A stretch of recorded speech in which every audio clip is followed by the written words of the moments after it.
अक्षरा सिंह ने फिर एक बड़ा बयान दे दिया है। अक्षरा सिंह ने कहा है कि वो खुद 10 जगह मुंह मारते हैं, सवाल मुझसे पूछे जाते हैं। क्या मैं लड़की हूं इसीलिए मुझे हमेशा सवाल की कटघरे में खड़ा किया जाता है। साथ ही साथ उन्होंने यह भी कहा कि पवन सिंह के साथ मेरा रिश्ता था, इसका मतलब यह नहीं कि वो आराम से अपनी जिंदगी जिए और सारे सवाल केवल मुझसे ही पूछे जाए।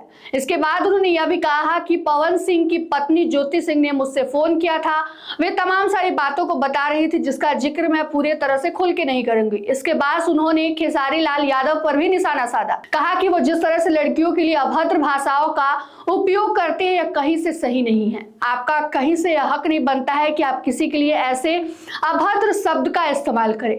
बता दें आपको कि पवन सिंह को लेकर इन्होंने बड़ा बयान दिया है। कह रही हैं कि पवन सिंह खुद 10 जगह मुंह मारते हैं, लेकिन जितने भी सवाल होते हैं वो केवल मुझसे ही पूछे जाते हैं। हालांकि एक इंटरव्यू में उन्होंने यह सारी तमाम बातों को कहा है और कहा है कि गलती किसी की भी हो, हमेशा सवालों के कटघरे में अक्षरा सिंह ही खड़ी होती है।